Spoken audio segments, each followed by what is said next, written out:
আলহামদুলিল্লাহি ওয়াহদা ওয়াসসালাতু ওয়াসসালামু আলা মান লা নাবিয়্যা আম্মা বা'দ ফাআউযু বিল্লাহি মিনাশ শাইতানির রাজীম বিসমিল্লাহির রহমানির রহিম। আলহামদুলিল্লাহ, আল্লাহ রাব্বুল আলামিনের দরবারে অসংখ্য শুকর যে আল্লাহ তাআলা একটি গুরুত্বপূর্ণ বিষয় নিয়ে আলোচনা করার মতন আমি অধমকে তৌফিক দান করেছেন, এই জন্য আলহামদুলিল্লাহ, আল্লাহর শুকর। প্রিয় উপস্থিতি, যে বিষয়টি নিয়ে আলোচনা করব সেটি হলো, আমরা পুরো একটা রমজানের পরে আমরা পবিত্র ঈদুল ফিতর পালনের জন্য ঈদগাহের দিকে রওনা হই।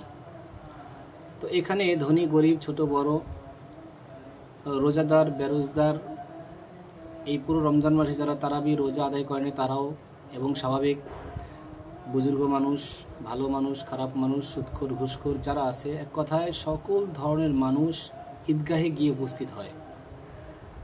কিন্তু একটা বিষয় আমাদের স্পষ্টভাবে জানতে হবে, এই ঈদুল ফিতরটা সকল ধরনের মানুষের জন্য নয়। আল্লাহ রসুল সাল্লাল্লাহু আলাইহি ওয়াসাল্লাম স্পষ্ট করে হাদিসের মধ্যে বলে দিয়েছেন, যেই ব্যক্তি কাজ করলো, তো কাজ করার পরে এখন দিন শেষ তার মজুরি পাওয়ার কথা, এটাই স্বাভাবিক নিয়ম। রাসূল কারীম সাল্লাল্লাহু আলাইহি ওয়াসাল্লাম হাদিসে এইভাবে দৃষ্টান্ত দিয়েছেন যে রোজাদার ব্যক্তি সারা রমজান আল্লাহ পাকের জন্য কষ্ট করে রোজা রেখেছে, তারাবি আদায় করেছে, সাহারি খেয়েছে, ইফতার করেছে, সকল আমলগুলো করেছে। তো এই রোজাদার ব্যক্তি এখন ঈদগাহের দিকে যাবে, ঈদ একমাত্র তার জন্যই। এই কষ্ট করে যারা যারা রোজার মাসটাকে সম্মানী মাসকে সম্মান দিয়ে সুন্দরভাবে আদায় করেছে, হক আদায় করেছে, আজকে রমজান, আজকে এই ঈদুল ফিতরের দিনটা হলো তাদের জন্য। তারা যখন ঈদগাহের দিকে আসে, রাসূল কারীম সাল্লাল্লাহু আলাইহি ওয়াসাল্লাম বলেন যে আল্লাহ পাক তাদের সকল গুনাহকে ক্ষমা করে দেয়।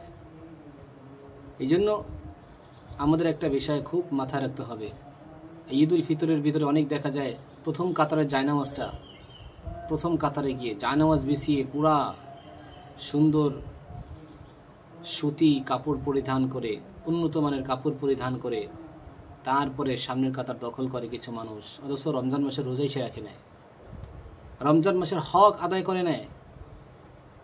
সুদখোর ঘুষখোর বাবাখোর ইয়াবাখোর মদখোর জুয়াখোর, সমাজের সমস্ত টেন্ডারবাজি, সমাজের সমস্ত খারাপ কাজের সাথে জড়িত, সমাজের সমস্ত খারাপ কাজকে লিড দেয়, এইরকম বড় বড় টাকাওয়ালা যারা, এদেরকে দেখা যায় টাকার কারণে আজকে তাদেরকে মাতবরি দেওয়া হয়েছে, সমাজের মাতবর সাজছে।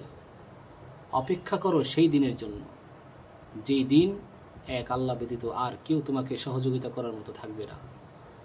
সেই দিনটা সামনে আসতেছে, কোথায় পালাইবা সেই দিন?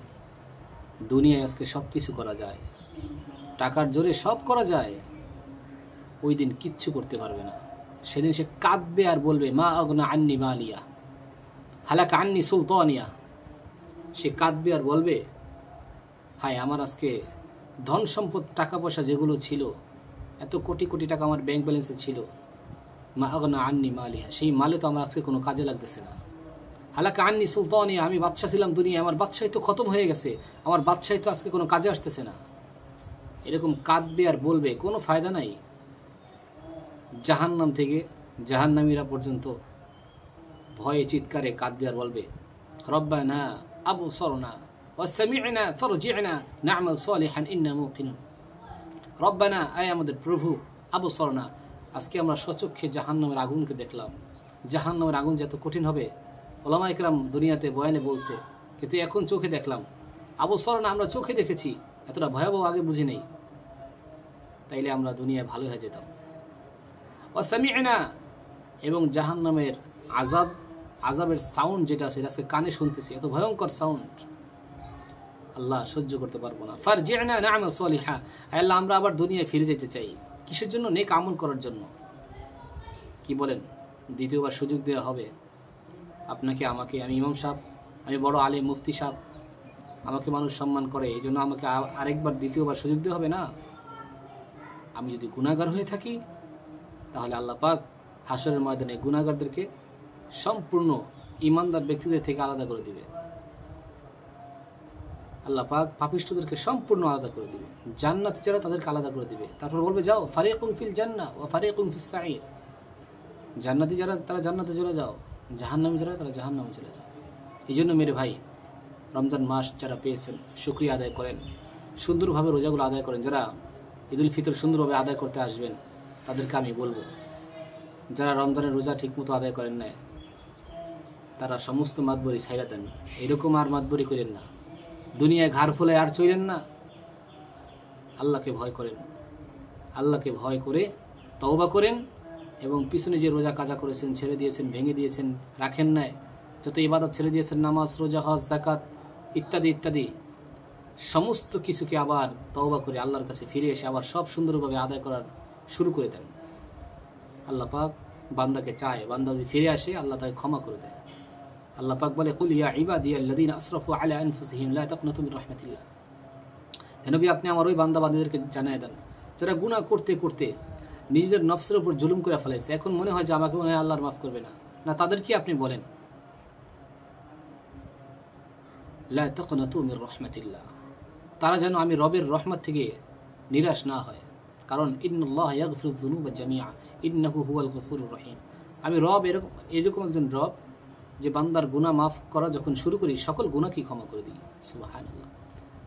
এই জন্য মেরে ভাই, আমি আপনাদেরকে বিনয়ের সাথে মুহাব্বতের নজরে আপনাদেরকে বলতেছি, যারা এই পবিত্র রমজান পেয়েও রমজানের হক আদায় করেন না, তওবা করে ফিরে আসেন।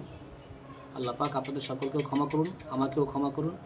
আমি দোয়া করি আমরা যেন রমজানের পরিপূর্ণ সকল হকগুলো আদায় করে, তারপরে রোজার হকগুলো আদায় করে, তারপরে যেন আমরা ময়দানে ঈদুল ফিতরের নামাজ আদায়ের জন্য যেতে পারি, এবং ওখান থেকে আল্লাহ পাকের ঘোষণা অনুযায়ী ক্ষমা নিয়ে বাড়ি ফিরতে পারি। আল্লাহ সকলকে তৌফিক দান করেন। আসসালামু আলাইকুম ওয়া রাহমাতুল্লাহি ওয়া বারাকাতুহু।